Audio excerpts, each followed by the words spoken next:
Indian Muslim league ने CAA के खिलाफ कोर्ट में पिटीशन डाली है और हर बार की तरह यह देश विरोधी केस भी कपिल सिब्बल लड़ रहा है। मतलब साफ है कि वो एक बार फिर हारेगा। सुप्रीम कोर्ट ने सीएए पर रोक लगाने से साफ इनकार कर दिया। दरअसल याचिकाकर्ताओं के वकील कपिल सिब्बल की पूरी फौज ने कोर्ट से तत्काल सीएए पर रोक लगाने का आदेश देने की मांग की थी।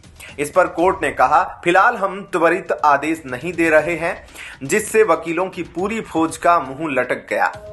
सीएए के तहत शरणार्थी हिंदुओं और सिखों को नागरिकता देने के विरुद्ध कपिल सिब्बल, इंदिरा जयसिंह, राजीव धवन, विजय हंसारिया, सिद्धार्थ लूथरा, निजामुद्दीन पाशा जैसे वरिष्ठतम अधिवक्ताओं का फीस कौन देता है, गंभीर एवं जांच का विषय है। माननीय उच्चतम न्यायालय को संज्ञान लेना चाहिए।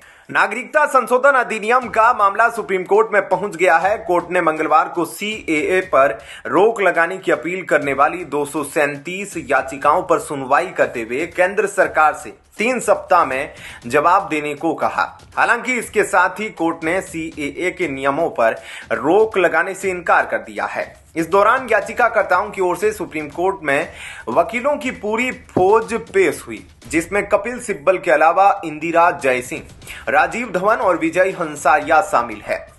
याचिकाकर्ताओं की ओर से सुप्रीम कोर्ट में पेश कपिल सिब्बल ने पूछा कि सीएए पारित होने के लगभग 4 साल बाद नियमों को अधिसूचित करने की अचानक क्या जरूरत थी। 4 साल बाद इसको लेकर इतनी जल्दी क्यों मचाई जा रही है। कपिल सिब्बल का जन्म 8 अगस्त 1948 को हुआ था और वकील के साथ साथ कांग्रेस नेता भी है। कपिल सिब्बल सुप्रीम कोर्ट में बाबरी मस्जिद विवाद, 3 तलाक और धारा 370 पर दलील रख चुके हैं। कपिल सिब्बल कांग्रेस सरकार के दौरान शिक्षा मंत्री, कानून मंत्री और संचार एवं तकनीकी मंत्री रह चुके हैं। इंदिरा जयसिंह एक प्रसिद्ध भारतीय वकील और मानवाधिकार कार्यकर्ता है। उन्होंने विशेष रूप से महिलाओं के अधिकारों, न्यायिक पारदर्शिता, पर्यावरणीय न्याय और मानवाधिकारों के क्षेत्र में काम किया है। राजीव धवन भारतीय वकील है जो विशेष रूप से सुप्रीम कोर्ट में अपनी वकालत के लिए जाने जाते हैं। धवन ने अपने करियर में अधिकारों की रक्षा, पर्यावरण संरक्षण, शिक्षा और सेक्युलरिज्म से संबंधित कई महत्वपूर्ण मुद्दों पर काम किया है। विजय हंसारिया सुप्रीम कोर्ट में वरिष्ठ वकील के रूप में अपनी सेवाएं देते हैं। वे अपने कानूनी करियर में जटिल और हाई प्रोफाइल केसों में काम कर चुके हैं। सिद्धार्थ लूथरा भी ऐसे वकील हैं जिन्होंने विभिन्न हाई प्रोफाइल और महत्वपूर्ण केसों में प्रतिनिधित्व किया है।